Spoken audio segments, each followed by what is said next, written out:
Okay, so I'm going to start this presentation, and this is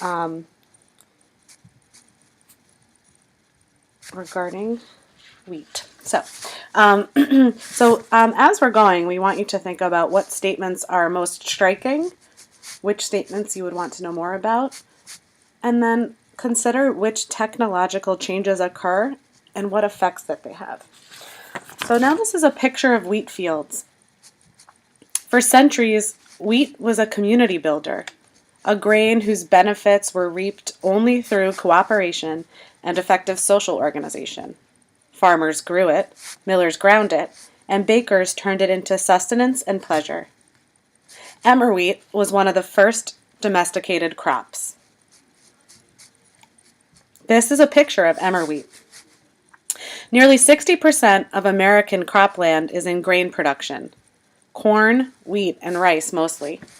Vegetables and fruits occupy just 5% of our cropland.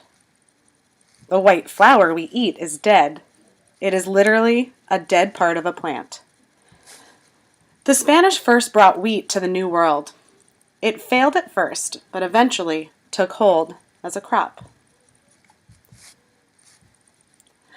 This is a picture of bread, as you already probably recognized. The East Coast was America's breadbasket. There was one grist mill for every 700 Americans in 1840. Once ground, flour had a shelf life of about 1 week. You brought your wheat to the mill, or you milled it yourself. What was the last piece of bread that you had? Did you bake it? Did you buy the flour or grind the wheat yourself? Did you grow the wheat? In 1845, wheat was grown in every county of New York. 4 acres in Manhattan. Union Square is 9 acres. The New York Botanical Garden is 240 acres. The wheat had distinctive characteristics, flavors, and baking qualities, similar to the way that there are different onions. So this is a picture of the Erie Canal. The first shift happened when the Erie Canal opens in 1825, basically completing the link between the eastern seaboard and the Midwest. Rochester, New York becomes a milling hub called Flour City. Railroads follow this, and wheat went with it. For the first time, wheat travels far from where it is grown. Remember to be considering what statements are the most striking, what you want to know more about, and what the technological changes were. So this is a roller mill and stone mill. The roller mill appeared in the late 1800s. It revolutionized the wheat industry. Before this, people used stone mills, which basically crush the wheat between 2 stones, much like the mortar and pestle. They don't separate the components. This is a picture of wheat seed. The wheat seed basically has 3 parts: the germ, bran, and endosperm. The endosperm is the starchy part that is essentially white flour. It stores food for the germ. The seed coat surrounds the endosperm and protects the germ until it is ready to germinate. The germ is the baby plant.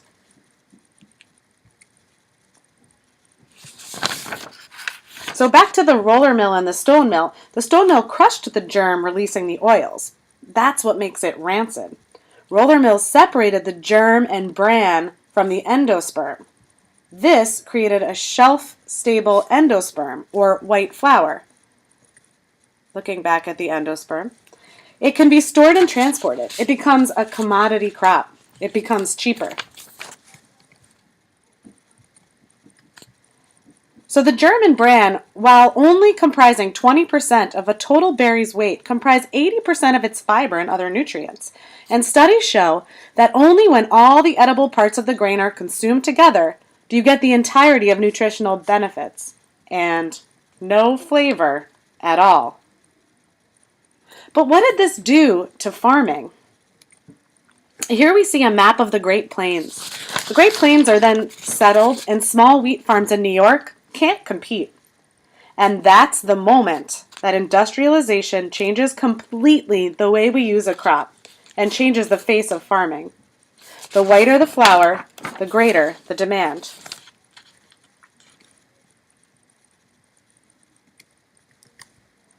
So in looking at this map of the U.S., our country was more than 40% prairie. That's nearly half. Grassland from basically Missouri to Montana and straight down to Texas. Domesticated wheat, the wheat we eat as an annual crop. Every year, new seed is planted. If it were perennial, like what grows in the wild, plowing and chemical fertilizers could be avoided.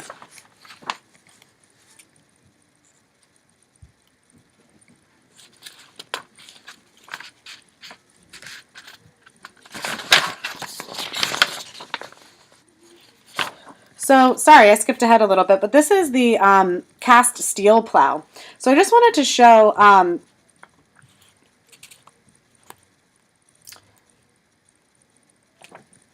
this is the root system. Now we're skipping to the cast steel plow. In 1837, the cast steel plow did the trick because farmers were struggling. Sorry, I found my way. This is a picture of wild wheat versus domesticated wheat with roots. Okay, so you have your wild wheat and domesticated wheat with roots. All of the health of the prairie lied in the soil. From above, it doesn't look like it's that fertile. Compared to, say, a rainforest we saw at, or you might see, at the New York Botanical Gardens where you can see the biomass. The root system basically keeps the soil structure in place and absorb nutrients. Every time we've plowed and reseeded, we have broken up that root base and actually made soil very fragile and disturbed. So the cast steel plow did the trick in 1837. Prairie grass was replaced with annual wheat.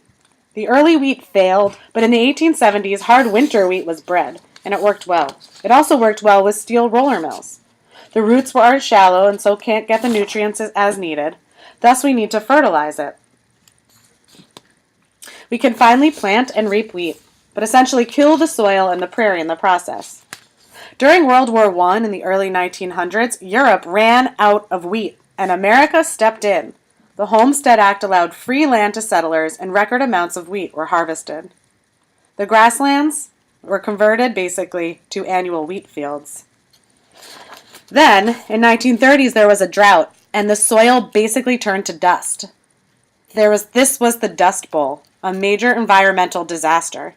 Families would set the table with the plates upside down. The soil basically blew away.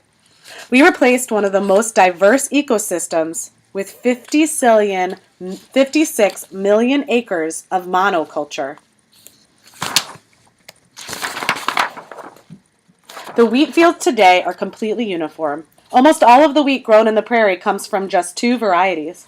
So wheat as a social crop, as a community builder, no longer exists. This is a picture of a Kansas town. The population of the wheat belt is becoming depopulated. People don't live there, while the rest of the country grows. In Kansas alone, 6,000 towns have vanished in the past 80 years. This is a picture of a combine. New tractors and equipment mean less people are needed. Threshing, separating the edible part of the grain from the chaff, used to take many farmers and many hours, even before milling. Now this all happens with something called a combine, as the name suggests, combining all the jobs into one piece of equipment. Between 1950 and 1975, the number of farms in the country declined by half, as did the number of people on farmers, and the size of the farms doubled. And as Dan Barber, the chef at Stone Barns, puts it, in demand for cheap flout, we have blood on our hands for the death of wheat. At Stone Barns, we are growing different varieties of wheat, and New York is starting to see a rebound of wheat production. Infrastructure is being built, mills, for example. We're also working with seed breeders to trial new varieties. And with knowledge about wheat growing, we can hopefully be part of its rebirth. Just take a moment now and think back. What statements were most striking to you? What do you want to know more about? Then also consider what technological changes occur, and then what effects did that technology have? Jot this down in your journals, and we're going to have a brief discussion.